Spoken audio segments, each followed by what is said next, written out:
प्रताप वायु पे परिक्रमा करा रही है। 30 किलोमीटर हो या 40 किलोमीटर हो, जल की एक बूंद नहीं है। सुबह से लेकर शाम तक वायु पर आहार करा के, वायु का आहार करा के भगवती अपने पथ पे चला रही है। अब और क्या, अब तो हमारी जमात में ऐसे हो गए हैं कि उनको हमें बोलना पड़ता है कि तुमने पानी पिया कि नहीं पिया। जो साथ में चलते हैं वे भी भूल जाते हैं, भूख प्यास इनकी भी खत्म हो गई। हमें तो डर सा लगने लगा, मैंने कहा ये क्या हो रहा है।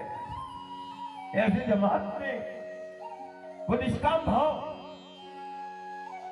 बोले दादा साथ में चलते हैं तो न पानी का ध्यान आता है। अभी देखो आचार्य चंद्र नारायण है ना, चंद्र नारायण व्रत कर रहे हैं, 16 दिन हो गए।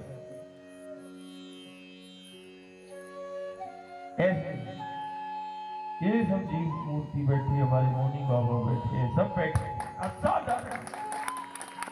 25-30 तो अन्न ले ही नहीं रहे, फलाहार ही पे चल रहे। और कभी कभी पानी भी पूछना पड़ता, पानी पिए कि नहीं पिए। बेबी वायु बोले जब साथ में चलते हैं तो समझ भी नहीं आता है कब सुबह से शाम हो गई, पानी का भी ध्यान नहीं रहता है जो साथ में चलता है। ये है भगवती का प्रताप। असाधारण है, प्रवचन नहीं है, जीवन न बैठा है, और अब प्रवचन वाले हैं।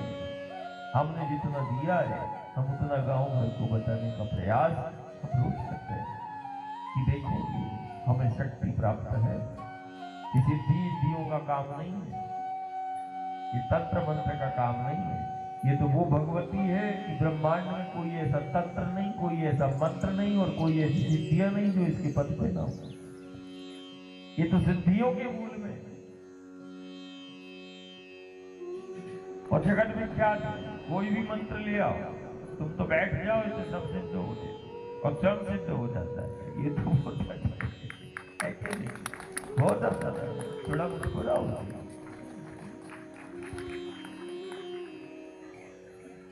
और आज देखिए, आज गुप्त नवरात्रि का पहला दिन, और कहां मिला अपने को, जहां गुरु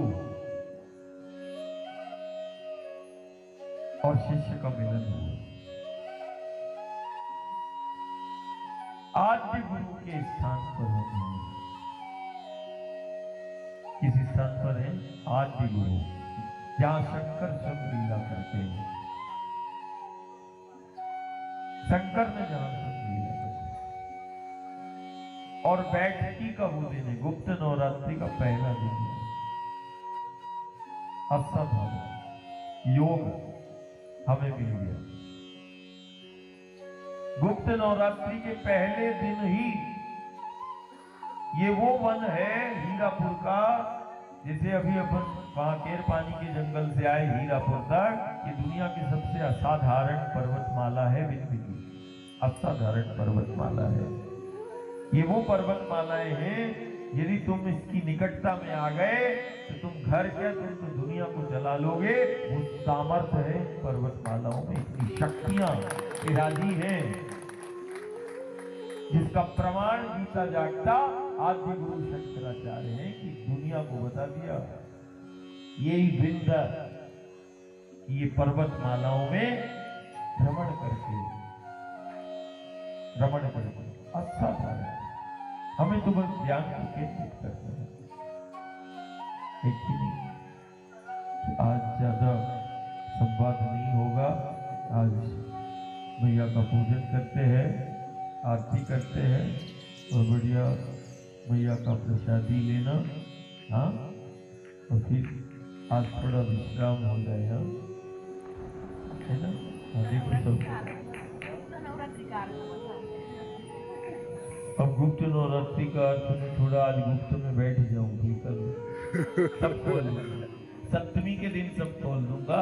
सप्तमी से लेके सप्तमी में वो जगदानंदी जिसके द्वार पर है, इसी गुप्त नवरात्रि में 7वें दिन वो आदि शक्ति भगवती का जो हम स्वरूप देख रहे, नर्मदा का प्रकट उत्सव होगा सप्तमी के दिन। और सप्तमी के दिन जब प्रकट उत्सव होगा, मैया के हर द्वार के वो भेद इसी 4 महीने में हमारा परिक्रमावासी से वचन है, उत्पत्ति से लेके संचालन तक, निर्माण तक, इन 4 महीनों में तुम्हें हम हर एक रहस्यों को बता देंगे, है ना। हमारा वचन है, ओंकारेश्वर तक पहुंचते पहुंचते ऐसा कोई प्रश्न तुम्हारे चित्त के अंदर नहीं आएगा जिसका तुम्हें उत्तर नहीं मिलेगा, सब होगा।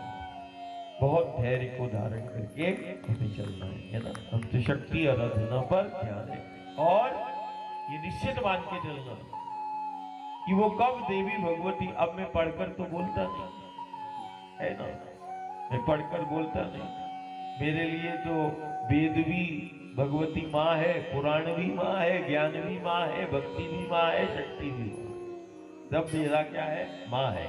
और माँ जो चित्त के अंदर भाव डालती है, हम बिना कहे, जब घर परिवार बोलेगा या परिक्रमावासी बोलेगा तब हम नहीं बात करते, वो तो जिस दिन चित्त के अंदर भाव आ गया उसी दिन हम वो चीज तुम्हें प्रकट कर देते हैं कि देखो आज भगवती ये अपने को बता रही है, मैं नहीं बताता, भगवती स्वयं बताती है। जैसे कि ये परिक्रमा का विधान, परिक्रमा हमारी सनातनी परंपरा, परिक्रमा एक साधना है और इस भगवती की ही परिक्रमा जगत विख्यात है। और परिक्रमा एक चक्र है। हम अपने जीवन को देख ले, हम अपने इस ब्रह्मांड को, किसी भी ग्रह को देख ले, सूर्य को, चंद्र को, मंगल को, गुरु को, अखंड परिक्रमा चल रही है। एक परमाणु से लेके इस विराट ब्रह्मांड सब गति कर रहे हैं और एक साइकिल है, एक चक्र है कि नहीं। और हम कह भी चुके हैं और हमने ये रहस्य को हम बताने का प्रयास भी हम करते हैं कि नहीं, ये जो भी तुम रचना देख रहे हो, जो भी तुम निर्माण देख रहे हो, यदि रचना हुई है तो सूत्र होंगे, निर्माण हुआ है तो सूत्र, संचालन है तो सूत्र, चाहे जीव का हो, जगत का हो, ब्रह्मांड का हो। संचालन देख रहे हो, निर्माण देख रहे हो तो निर्माण के भी सूत्र होते हैं और संचालन के भी सूत्र होते हैं। ये वो आदि शक्ति भगवती है जो सूत्रों को प्रकट करती है। ये वो आदि शक्ति भगवती है कि प्रलय और महाप्रलय में जब जीव जगत ब्रह्मांड सब समाप्त हो जाता है, ये वही आदि शक्ति भगवती क्रिया शक्ति है जो ब्रह्मांड की उत्पत्ति के, जीव की उत्पत्ति के उन पहले कण को प्रस्फुटित करती है। और सिर्फ कण को नहीं, वो रचना के सूत्रों को भी प्रकट करती है, कारण बिना सूत्रों के तो रचना हो ही नहीं सकती। ये सूत्रों की अधिष्ठात्री शक्ति है जिसने सूत्रों को प्रकट किया। अब सूत्र क्या, गुण सूत्र, रचना हो गई। अब एक रक्षा सूत्र, बंध है ना, जो जीव जगत ब्रह्मांड जितना भी तुम देख रहे हो, ये अणु परमाणु जो बंधे हुए हैं, ये वो आदि शक्ति है जो बंध ऊर्जा को प्रकट करती है। कभी विचार करना है, तुम गंगा जी जाना, गंगा जी में अस्थियां विसर्जित करते हैं, दो अस्थियां जो है वो बालू बन जाती है ना, गौर किया। और वही अस्थियां जब नर्मदा जी में कोई विसर्जित करती तो पाषाण बन जाती है, यहां बालू नहीं बनाती। गंगा में अस्थि विसर्जन करने से वो अस्थियां, गंगा जो है मुक्तिदायिनी है, बंध से मुक्त कर देती है। लेकिन नर्मदा संचयदायिनी, ये बंध ऊर्जा है, और मजबूती से उसको जोड़ देती है। और वही कालांतर में अस्थियां पाषाण का रूप ले लेती है। मतलब और उसने बंध को और मजबूत कर दिया। मतलब बंध ऊर्जा दुनिया के अंदर जो जीव जगत और ब्रह्मांड में कहते ना कोई जुड़ा है, तो जुड़ने का भी जो बंध तुम देख रहे हो उसमें भी तो ऊर्जा या शक्ति लगती हो। तो वो बंध ऊर्जा का इस पूरे ब्रह्मांड में एकमात्र शक्ति है जिसको हम नर्मदा कह रहे हैं, जो बांधे हुए हैं। ये वो शक्ति है जो सूत्रों को प्रकट कर रही है और रचना कर रही है, और रचना के बाद फिर निर्माण के सूत्र, फिर संचालन के सूत्र, और फिर इसके बाद ये वही भगवती है। कहते ना अपने को बोलते जीवन चक्र, सुरक्षा चक्र, मतलब चक्र में ही स्थित है ना जीवन, जीव चक्र में स्थित है और चक्रों द्वारा ये जीव जगत ब्रह्मांड संचालन हो रहा है। संचालित चक्रीय प्रणाली है समूचे ब्रह्मांड। अब लेकिन यदि चक्र में स्थित है जीव, तो जो भगवती ने जीव की रचना कर दी और रचना के उन सूत्रों को प्रकट कर दिया, ये वही शक्ति है जो चक्रों का निर्माण भी कर देती है और चक्रों में जीव जगत ब्रह्मांड को स्थित करती है। ये वो आदि शक्ति भगवती है जो चक्रों को गति प्रदान करती है। ये वो भगवती है जो जीव जगत ब्रह्मांड में पहली गति को प्रकट करने वाली, ये वही भगवती है जिसको हम सर्वदा कहते हैं। ये वही भगवती है जिसके पथ पे चलने से चक्र जागृत हो जाते हैं। ये वही आदि शक्ति भगवती है जिसके पथ पे चलने से वो चक्रों का समन्वय और संतुलन बन जाता है। कारण चक्र का यदि संतुलन बिगड़ा चक्रों का, तो जीव तरह तरह के रोग व्याधियां संक्रमण का शिकार होता है। संक्रमण आपदा इस बात की प्रमाणिकता है कि जीव जगत के चक्रों का, जिसमें वो जीव जगत है, उसने अपने गलत आचरण और गलत जीवन शैली से चक्रों का संतुलन बिगाड़ लिया है। और ध्यान देना एक चीज और, कि यदि चक्रों के संतुलन बिगड़ने से यदि रोग व्याधियां संक्रमण आपदा है, तो उसका कोई समाधान अलग से नहीं है। हमें पुनः चक्रों के समन्वय और संतुलन जिस कारण से बिगड़ा, वो हमारा आचरण और गलत जीवन शैली के कारण है, गलत खान पान के कारण है, गलत व्यवहार के कारण जीव के चक्र का संतुलन बिगड़ जाता है। तो जीव कई प्रकार की व्याधियां, रोग, दोष और संक्रमण का शिकार होता है। ये वो आदि शक्ति भगवती है, यदि कोई निष्काम भाव से इसके पथ पे चलता है तो ये चक्रों का समन्वय और संतुलन को पुनः स्थापित कर देती है। अभी भी शोध का विषय है कि लाखों करोड़ों वर्ष हो गए, सब एक दूसरे की परिक्रमा कर रहे हैं, सूर्य, मंगल, गुरु, शनि सब चक्र में हैं और सब परिक्रमा कर रहे हैं। कोई तो ऐसी शक्ति होगी कि लाखों करोड़ों वर्ष हो गए, कोई एक दूसरे से टकरा नहीं रहे। सूर्य को नहीं देखा कि कभी पृथ्वी से टकरा जाए, मंगल को नहीं देखा कि वो बुध से टकरा जाए, लाखों करोड़ों वर्षों से घूम रहे हैं। तो यदि चक्र में चल रहे हैं, चक्र चल रहा है, तो उसको गति भी कोई दे रहा होगा। और चक्र में यदि सब परिक्रमा कर रहे हैं, तो उस चक्रों का समन्वय और संतुलन प्रदान करने वाली भी कोई शक्ति होगी। ये वही शक्ति है जो चक्रों का समन्वय और संतुलन को बनाती है। ये वही शक्ति है जो चक्रों को गति प्रदान करती है। ये वही शक्ति है जिसके पथ पे चलने से चक्र जागृत हो जाते हैं, जीव देवत्व प्रकट हो जाता है जीव के अंदर। पथ पे चलने से देवत्व प्रकट हो जाता है, जिस पथ पे चलने से चक्र जागृत हो जाते हैं। और जब जागृत होगा तब वो घर परिवार समाज के लिए कोई योगदान दे पाएगा। सुप्त अवस्था वाला नहीं देगा। जागृत जीव यदि जागृत अवस्था में है तो वो घर परिवार समाज के लिए योगदान सुनिश्चित करेगा। वो योगदान दे सकता है जो जागृत है। सेवा कौन है? सेवा यदि कोई दे रहा है निष्काम भाव से, इसका मतलब वो जीव जागृत अवस्था में है, तब तो वो सेवा में लगा। बोले हम दादा, एक ने पूछ लिया कि कैसे जानेंगे कि हम जागृत हैं?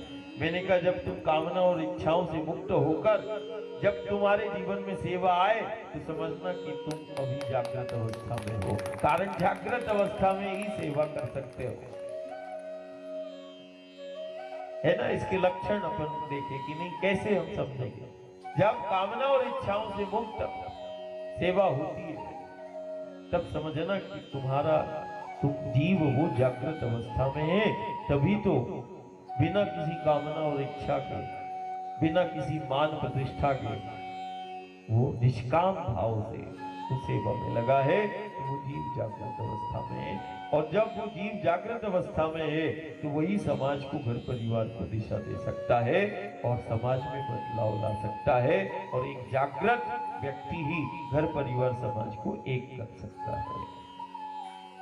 यदि कोई घर को लेके चल रहा है मतलब वो जागृत होगा तो वही घर परिवार लेके। यदि कामना और विषयों में, मैं और मेरा में फंसा, तो वो घर को क्या खुद को लेके नहीं चल पाएगा। ये लक्षण है। ये वो आदि शक्ति भगवती के द्वार पर और आज नरसिंहपुर जबलपुर की हम संधि क्षेत्र में बैठे। कल जब हम हिरण मैया मिलती है नर्मदा से, तो उस पार जबलपुर और इस पार अभी बैठे तो नरसिंहपुर है ना। तो कल हम उस जबलपुर जिले में उस त्रिपुरी तीर्थ में हम प्रवेश करेंगे। देखो जबलपुर परिवार लेने के लिए भी आ गया। कहते ना अतिथि देवो भव, परिक्रमावासी देवतुल्य है। तो नरसिंहपुर परिवार सेवा में बैठा है और जबलपुर परिवार जो है वो तुम्हें लेने के लिए बैठा है कि नहीं। अब वो सीमा में वो सेवा कर, तो इसी भाव के साथ बढ़िया मैया का पूजन करते हैं और फिर मैया का प्रसादी, और फिर हम भजन भी सुनेंगे, कारण भजन तो हमारा आहार है। तो मैया का पूजन आरती के बाद फिर हम भजन सुनेंगे। नर्मदा मैया की